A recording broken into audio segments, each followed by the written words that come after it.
Welcome to my Colombia stories. This one's different. The ultrasound photo was fake. Took me $32,000 to figure that out. Brad here, 38. Construction project manager out of Denver. I'd never been to South America before this. Hell, I'd barely left Colorado except for work trips to Texas and Arizona. My ex-wife and I split 2 years before I met Daniela. She didn't want kids. I did. That's what ended it. 10 years together and we couldn't get past that one thing. I came to Bogotá for work. 3-month contract overseeing a hotel renovation project. Company housing. Figured it'd be an adventure. Met Daniela 6 weeks in. Changed everything. Let me tell you how it happened. The project site was in Zona Rosa. Upscale area. Lots of restaurants and bars. I'd grab lunch at this place near the site. Crepes and waffles. Sounds touristy, but the food was decent and they had Wi-Fi. She worked there. Waitress. Maybe 27. Long dark hair. Always smiling. Her English was pretty good. First few times I came in, she just took my order. Professional. Friendly. 3rd week she started asking questions. You're American? Yeah, Denver. What brings you to Bogotá? Work, construction project down the street. How long are you here? 3 months total. 2 more to go. She brought me my coffee. Lingered a bit. If you need recommendations, places to go, things to see, I grew up here. I know the real Bogotá. I'd appreciate that. She wrote her number on my receipt. Just like that. I texted her that night.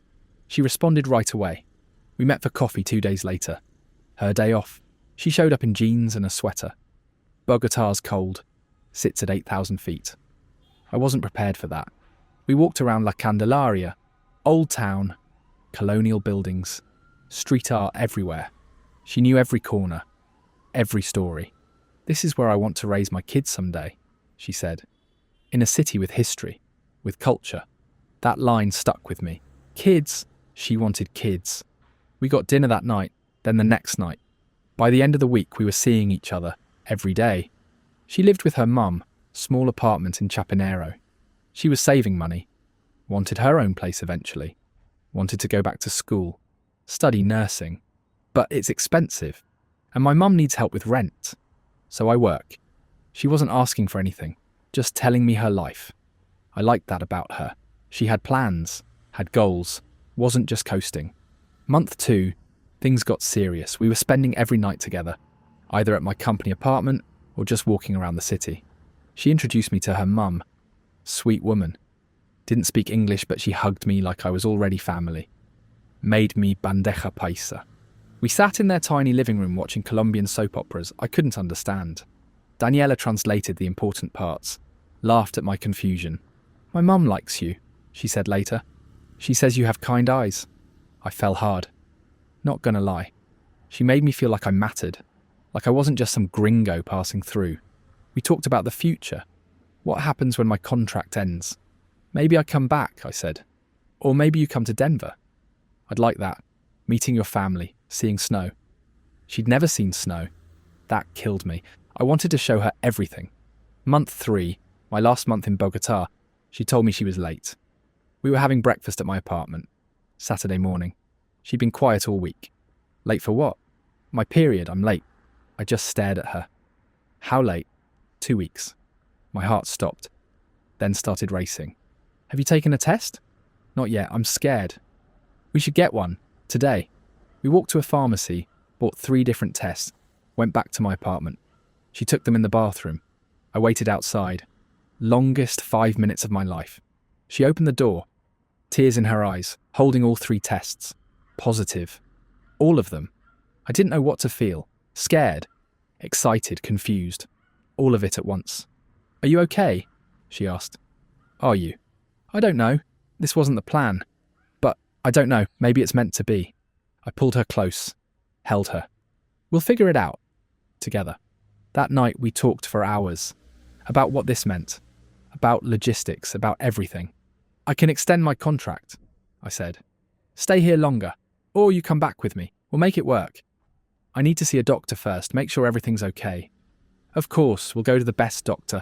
Private clinic. Whatever you need. Private clinics are expensive here. I don't care. This is important. She found a clinic in Zona Rosa. We went the following Tuesday. Clean. Modern. Everyone spoke English. The doctor did an exam, confirmed the pregnancy, about 5 weeks along. Everything looks normal, she said, but we should do an ultrasound in a few weeks. Make sure development is on track. Daniela squeezed my hand the whole time. The visit cost $400. I paid cash. Insurance wouldn't cover it. International policy didn't include dependents. Didn't matter, this was my kid. Our kid. Walking out of the clinic, Daniela stopped on the sidewalk. I'm scared, Brad. Me too. But we're doing this together. What if something goes wrong? Nothing's going to go wrong. We'll take care of you, take care of the baby. She cried. Happy tears this time. That was week 1. Week 2, she started having pain. Lower abdomen. Not severe, but constant. Is that normal? I asked. I don't know. I've never been pregnant before. We called the clinic. They said it could be normal. Implantation pain. But if it got worse, come in. It got worse. Week 3, we went back to the clinic. Emergency visit. Another exam, another ultrasound. Doctor said everything looked fine, but she wanted to monitor it. Prescribed medication, anti-inflammatory, something to help with the pain. Another $600. Week 4, Daniela couldn't work. The pain was too much. She was on bed rest. Her mum called me, in broken English. Daniela very sick, need help. I went to their apartment. Daniela was in bed, pale, exhausted. The medication isn't working, she said. I need to go back to the clinic. We went that afternoon. The doctor did blood work, said her hormone levels were off. Not dangerously low, but not ideal. We need to monitor this closely. I'm recommending you come in twice a week. We need to make sure the pregnancy is progressing. Twice a week, at $600 a visit, $1,200 a week, $4,800 a month, whatever it takes. My company contract was ending. I extended it another month. Told them I had personal reasons for staying. They agreed. Same pay, same apartment. I couldn't leave. Not now. Not with Daniela pregnant and having complications. Week 5, her mum got sick. Diabetes, needed medication she couldn't afford. It's 400,000 pesos a month, Daniela said. That's about $100. I'll cover it. Brad, no, you're already paying for my clinic visits. It's fine, your mum needs it. That's our baby's grandmother. Week 6, the clinic bills were piling up. We'd been in 4 times that week. Each visit, $600. Sometimes more if they did extra tests. I'd spent about $8,000 so far. Between clinic visits, medication, and helping with her mum's rent and medicine. My savings were taking a hit, but this was worth it. This was my future. Week 7, Daniela said we needed to talk. We were at my apartment. She'd been staying there most nights. Too hard to climb stairs at her mum's place. The doctor wants to do a special procedure. She's worried about the hormone levels. Says it might help stabilise things. What kind of procedure? I don't know the English word, but it's expensive. I did the math. $5,000. When? Next week. Okay, we'll do it. She cried. Thanked me, said she didn't deserve me. I told her she deserved everything. That was the first time I wondered if something was off. Not because of the money, but because of how she said it. Like she'd rehearsed the line. The procedure happened on a Thursday. Daniela said I couldn't come. Hospital policy. Only the patient allowed in the surgical area. I'll wait in the lobby, I said. It could take hours. You should work. I'll text you when it's done. I didn't want to leave her, but she insisted. I went to the job site. Couldn't focus, kept checking my phone. 4 hours later, she texted, It's done. I'm okay, resting now. Can I come see you? Tomorrow. I'm too tired tonight. The anesthesia. Made sense. I'd had surgery before. You don't feel like seeing people after. I picked her up the next morning. She looked exhausted, moved slowly. How do you feel? Sore, but the doctor said it went well. The baby should be fine now. Should be. Not is. Should be. I helped her to the car, drove her back to my apartment. She slept most of the day. That procedure cost $5,000. Paid it at the clinic counter. They didn't take cards. Cash only. Had to go to 3 different ATMs to pull that much. Week 8, she went back for a follow-up. Said the doctor wanted another ultrasound. Make sure the procedure worked. Can I come this time? You'd be bored, it's just routine. I want to see the ultrasound, see the baby. She hesitated. Okay, but you have to wait outside during the exam. They're strict about that. We went together. I sat in the waiting room for an hour. She came out holding a printout. Look, ultrasound photo, grainy black and white image. A blob. Could have been anything. That's our baby, she said.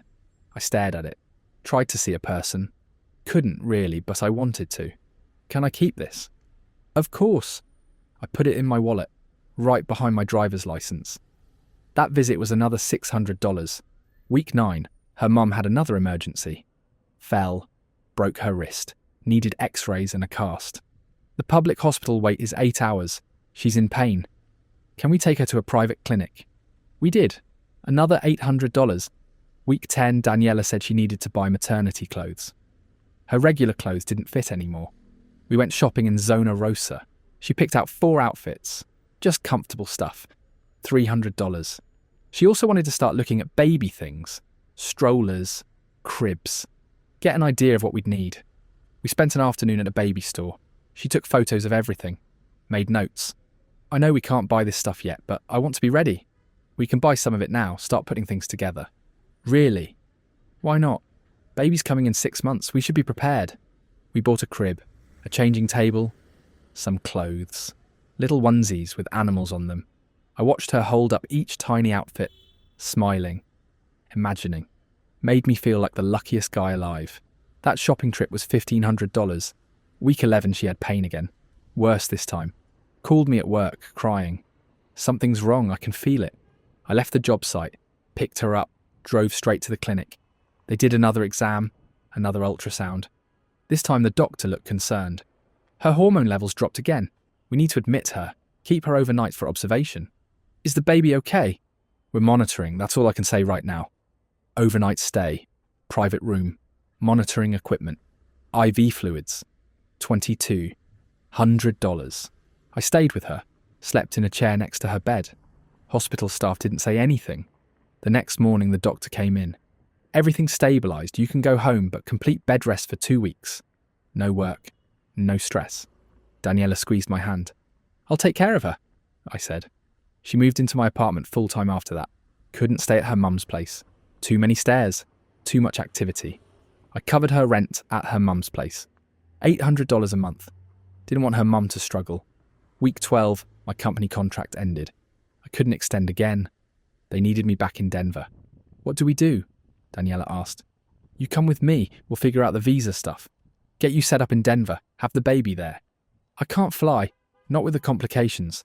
The doctor said no air travel until after the baby comes. So I stay here, find work. We make it work. Brad, you can't just quit your job. I'll find something. There's construction work everywhere. But there wasn't. Not for an American without the right permits. Not that paid anything close to what I made back home. I told my company I needed personal leave. They said they couldn't hold my position. I quit. Daniela cried when I told her. You can't do this for me. I'm doing it for us. For our family. I had about $30,000 left in savings. Between the medical bills and living expenses in Bogotá, I'd burned through 20 already. Week 13, Daniela woke me up at 3 a.m.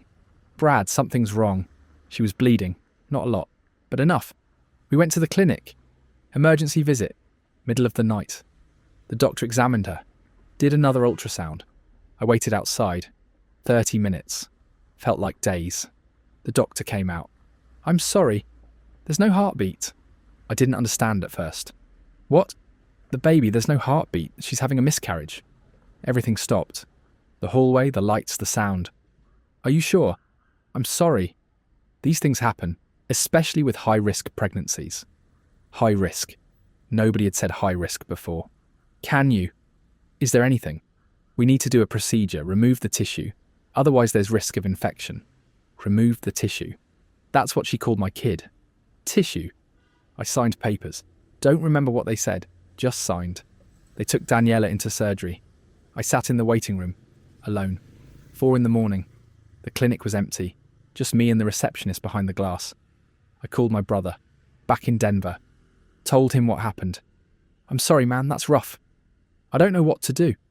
Come home, there's nothing you can do there. But I couldn't leave Daniela. Not after this. The surgery took 2 hours. She came out pale, quiet, wouldn't look at me. I'm sorry, she said, it's not your fault. I lost our baby. It wasn't your fault. But she wouldn't stop apologising. That emergency visit and procedure cost $4,000. We went back to my apartment. She slept for 16 hours straight. I sat on the couch, staring at the ultrasound photo, the one in my wallet. Wondered if it was ever real. Week 14, she wasn't getting better. Physically, she was fine, but mentally she was gone. Stopped eating, stopped talking. Just lay in bed staring at the ceiling. Maybe you should see someone, I said. A therapist, someone to talk to. I don't need a therapist, I need my baby back. Her mum came over. They talked in Spanish. I caught some of it. Her mum was worried. She needs medication, her mum said in broken English. For the sadness. Depression. She was depressed. I got her back to the clinic. They prescribed antidepressants, said it was normal after a miscarriage. Another $600 for the visit. Another $200 for the medication. Week 15, she said she needed to go back to work. Couldn't just sit in the apartment. But she was too weak. The miscarriage had taken everything out of her. I'll cover your expenses. You don't need to rush back. I can't keep taking your money. It's not taking. We're together. That's what you do. I covered her expenses for another month. Rent at her mum's place. Her phone bill. Food. Medicine. Another $2,000. Week 16, she started feeling better. Talking more. Eating. I think I'm ready to go back to work. Take your time. No, I need to. I need to feel normal again. She went back to crepes and waffles. Same place we met. Back to serving tables. I'd stopped by once to see her. She was different. Quieter. The smile was gone. Week 17, she told me she needed space. We were at my apartment. She'd been staying less and less. Space from what? From this, from us. From everything that reminds me of what we lost. We can work through this together. I need to work through it alone. She left that night, took her stuff. Hugged me at the door. Thank you for everything, Brad. You're a good man. Good man. Past tense. She stopped answering my texts 3 days later. Calls went to voicemail. I went to crepes and waffles. They said she quit. No notice. Just didn't show up. Went to her mum's apartment. Different family answered. Said they'd been living there for 6 weeks. 6 weeks. While Daniela was supposedly still paying rent there. I called the clinic.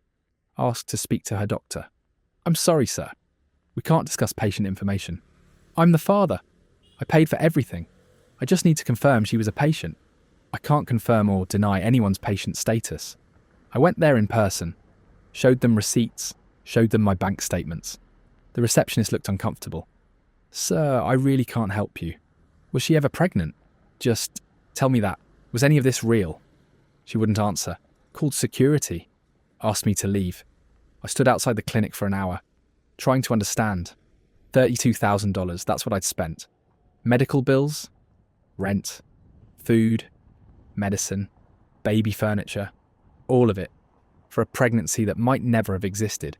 I went back to my apartment, pulled out the ultrasound photo, stared at it for a long time. That grainy blob, the one I'd carried in my wallet for 2 months. Took a photo of it with my phone, uploaded it to Google reverse image search. Results came back immediately. Stock ultrasound photo. Sold on medical supply websites. Used for training. For demonstrations. $5 on Amazon. I sat there, phone in my hand, looking at the same image on a dozen different websites. Not our baby, just a photo, a prop. I called my brother again. I need you to listen to something. I told him everything. The pregnancy, the complications, the money, the miscarriage, the disappearance. He was quiet for a long time. You think she was never pregnant? I don't know. Maybe she was at the start. Maybe the tests were real. But everything after, the clinic visits, the procedures, I don't think any of it was real. Did you ever see a doctor? Like talk to one directly? I thought about it. No, she always went in alone. Said hospital policy. Brad, that's not normal. Partners go to appointments. They're in the room for ultrasounds. I know that now. You need to report this. Go to the police. I did. The next day, the Policia station in Chapinero explained everything. Showed them bank statements, receipts, text messages. The officer took notes. Didn't seem surprised. This happens, he said in English. Fake pregnancy scams. Usually they target foreign men. Emotional manipulation. Very effective. Can you find her? Do you have her real name? Daniela, that's all I know. She worked at Crepes and Waffles in Zona Rosa. Daniela is very common, like Jennifer in America, without a last name, ID number or address. We can't do much. What about the clinic? They have records. Medical privacy laws, they won't share patient information, even with police, unless we have a warrant. And for that, we need evidence of a crime. I have evidence. $32,000 worth. You gave her money willingly for medical expenses. That's not illegal. She didn't force you. She lied the pregnancy was fake. Can you prove that? Did a doctor tell you it was fake? I couldn't. The clinic wouldn't talk to me. I'm sorry, the officer said. Without more information, there's nothing we can do. I'll file a report, but don't expect results. I left with a piece of paper, a case number, worth nothing. I started searching online, expat forums, Facebook groups, Reddit threads about Colombia scams. Found stories, guys who met Colombian women, fell in love, then got hit with pregnancy news, followed by complications, medical bills, emergencies. Then either a miscarriage or the woman disappears. One guy in Medellin lost $40,000, never saw an ultrasound, just believed her. Another in Cali, $25,000. She showed him ultrasounds, all fake. Stock photos, one in Cartagena. She was actually pregnant, but not with his kid. Used him to pay for another man's baby expenses. Disappeared after the birth. The pattern was always the same. Meet a woman, fall fast, pregnancy, complications, money, disappearance. I wasn't special. I was just another mark. I went back to Crepes and Waffles one more time. Asked to speak to the manager. Young guy, maybe 30. Looked annoyed I was bothering him. I'm trying to find a woman who used to work here. Daniela. We have 3 Danielas who've worked here in the last year. He pulled up records on his computer. Describe her. I did. Height, hair, age, everything I could remember. Okay, I think I know who you mean. She worked here for about 2 months. Quit in November. No notice. November. That was before I even met her. Wait, she told me she worked here. I came in and she served me. January through March. He checked his records again. She didn't work those months. She quit in November. But I saw her here multiple times. She wore the uniform. He shrugged. I don't know what to tell you. Maybe she just hung out here. We're busy. Nobody would notice someone in a uniform who wasn't actually working. She'd staged it. The whole thing. Made me think she worked there. So when we met, it seemed organic. Seemed real. Do you have her information? Address? Phone number? We keep records for 1 year, but I can't give out personal information. Please. She scammed me, took $32,000. He looked at me. Something in my face made him reconsider. Give me a second. He pulled up the file, wrote something on a piece of paper, slid it across the counter. I didn't give you this. Address in Soacha. Phone number I already had. I went to the address that afternoon. Soacha is south of Bogotá. Rough area. Buses packed. Streets crowded. The address was an apartment complex, 5 stories, concrete. Laundry hanging from every balcony. I found the unit, knocked. A woman answered. Not Daniela. Older, maybe 50. I'm looking for Daniela. Which Daniela? Your daughter lives here. She looked confused. My daughter lives in Medellin with her husband. Has for 3 years. Are you sure? Am I sure where my daughter lives? Yes. I showed her a photo on my phone. One of the selfies Daniela and I took. The woman squinted. That's not my daughter. But this is her address from her work records. People use fake addresses all the time. For jobs, for loans. If you're trying to find someone and all you have is this address, she lied to you. She closed the door. I stood in the hallway, staring at the address on the piece of paper. Everything was fake. The job. Address. Probably the name. The mum I met. Probably an actress or a friend. Someone playing a role. The apartment in Chapinero. Never hers. Maybe another Airbnb, borrowed for a few hours. The clinic? Either in on it or just didn't care. Cash business. Take the money. Don't ask questions. Every single piece of the story was constructed. Every detail designed to make me believe. And I did. I believed all of it. I flew back to Denver 3 weeks later. Broke. No job. No savings. No nothing. Had to borrow money from my brother for the plane ticket. Moved in with him while I looked for work. Took 2 months to find something. Entry level. Half the pay I was making before. Took me 18 months to recover financially. Had to sell my truck. Sell tools. Anything worth money. The credit card debt from the clinic visits took years. But the financial recovery wasn't the hard part. The hard part was accepting I'd grieved a child that never existed. I cried when she told me about the miscarriage. Actually cried. Felt like I'd lost something real. And maybe I did. Not a baby, but the idea of one. The hope of being a father. The future I'd imagined. That's what these scams do. They don't just take your money, they take your hope, your trust, your ability to believe people are good. I don't date anymore. Can't. Every woman I meet, I wonder what she wants, what the angle is. My brother says I need therapy. He's probably right, but therapy costs money, and I'm still paying off what Daniela cost me. I looked her up online sometimes. Facebook, Instagram, dating apps. Nothing. She's a ghost. Probably using a different name now. Different story. Working on some other guy in some other city, telling him she's pregnant, showing him a $5 ultrasound photo, watching him fall apart trying to be the hero. That's what I was trying to be. The hero. The guy who steps up, takes care of his woman, provides for his kid. Turns out I was just the mark. The lonely divorced guy who wanted a family so bad he'd believe anything. $32,000. That's what hope cost me.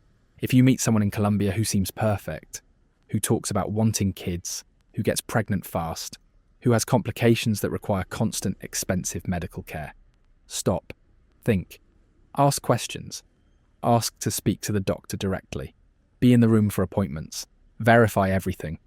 Because if you don't, you'll end up like me, broke, alone, grieving something that was never real. Don't be the hero. Be smart. That's my story. Hope it helps someone avoid the same mistake. Cheers, Brad, for the courage to share this. This is my Colombia Stories. Catch you in the next one.